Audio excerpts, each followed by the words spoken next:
This is Hannibal and Piper here, who's sneezing from the HannibalTV.com with a daily wrestling news update. Apparently, Kevin Owens has some type of ankle sprain after a match with Austin Theory in Wisconsin over the weekend. As you can see, people are often saying like Austin Theory is like a mini John Cena, as he's much smaller than John Cena, but they're comparing him to Cena. As you can see, they seem to be really packing them in still on house shows. Wonderful crowd there.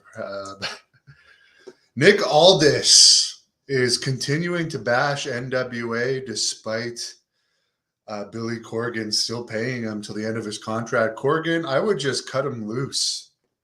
You seem like a bitch if you're going to continue paying a guy that keeps dissing you. Aldis said about their recent pay-per-view, quote, "I hope you see why it was important to me to let you know that I had given my notice to the NWA before this pay-per-view. What was once a promising endeavor that I turned down bigger opportunities to take the lead on has become the most toxic brand in pro wrestling. Thank you for your support," end quote. Well, it remains to be seen what's going to happen with Nick Aldis, but I would say the most toxic brand in pro wrestling is XPW, where they recently did an angle or a match where someone stabbed another guy with a syringe through the cheek, and they do death match kind of crap. But Billy Corgan again paid Aldis a nice contract. You could say Aldis was a failure as champion because he never took the brand to the next level. His most memorable match as champion was when he was working with Cody Rhodes. And I agree, it's not the most entertaining brand out there for sure, but they put the title on Tyrus. He's on Fox News. So that platform makes him more known than anyone else on the roster. And Nick Aldis is hardly a household name. And unless you're a smart mark, you pretty much don't know who he is because he's never been on WWE TV.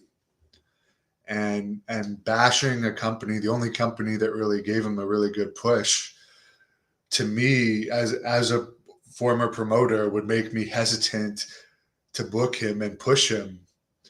Because if you're going to bash the only company that pushed you, and NWA even gave his wife, Mickie James, a women's only pay-per-view based around her. It seems to me to be very ungrateful.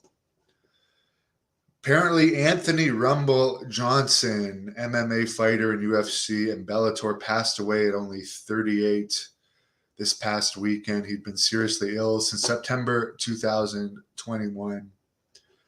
Rey Mysterio has a foot or ankle injury. Speaking of UFC fighters, Wednesday at 4 p.m. Eastern, I will be interviewing Art Davie, who is the founder of UFC.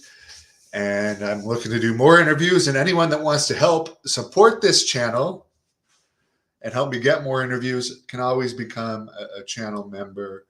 And channel members' questions will always take priority. So heading off to the gym in a few minutes. Wish everyone a good afternoon. Thank you for watching the Hannibal TV. Please like this video if you enjoyed it and click the subscribe button to not miss any of our latest shoot interviews, match videos,